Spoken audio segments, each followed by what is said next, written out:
Guy who is gaining momentum is at QB3 in the draft, and a lot of people feel is kind of moving up towards the back half or middle of the first round is Jaxson Dart. Todd McShay, formerly ESPN, now The Ringer, draft analyst, talking about how Jaxson Dart reminds him of Drake May, the rookie last year with the Patriots. It's very similar, Tate, in terms of trying to be decisive, trying to keep things moving, progressing north, right? Efficient as a passer, right? Even though like the production numbers and the stats wouldn't say it, but like throws are there.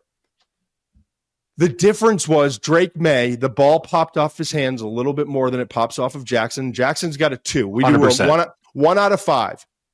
Drake was a 1 in terms of 1 being elite, top end, highest level, outstanding.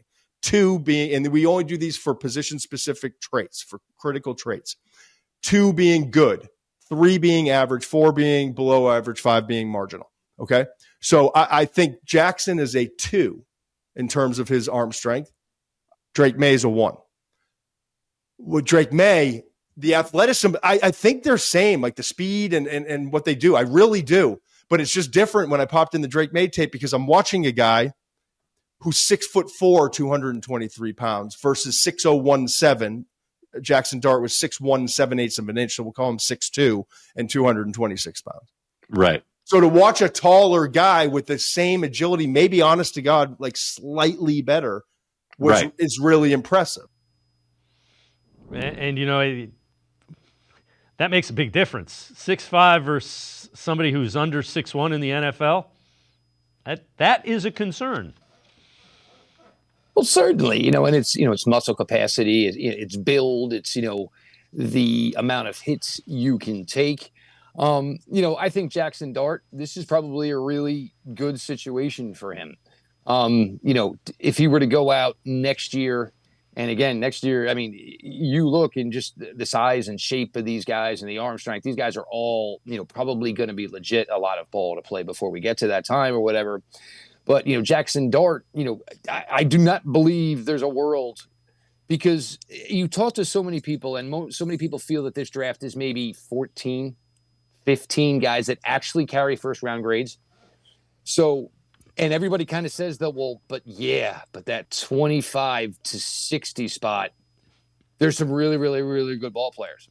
So if you're a team, who's drafting 28th, 29th, 30th, and says, basically the next 15 guys on the board here for me all carry the same grade. But there's maybe Cleveland, there's maybe New York, who say didn't get their guy in round 1. And say, and I know what? Not getting our guy at 2 or 3 was maybe too rich for our blood. But rolling the dice on Jaxson Dart at 29, 30, 31, 32 maybe is a little bit easier for us to swallow. Also, it doesn't put as much pressure, on the kid. It doesn't put as much pressure on us.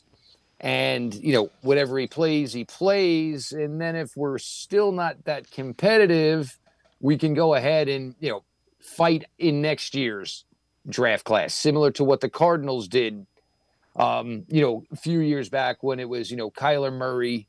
And, at the time they still had Josh Rosen. But it's kind of similar to how that worked out. So I think Jaxson Dart's going to go in round 1 because you're going to get somebody that's going to be willing to trade up. And I think some of those teams sitting there late in round 1 realize and will smartly say, we'll just drop down because we're going to get the same caliber of player. But somebody wants this quarterback that bad, so let's get them go get him.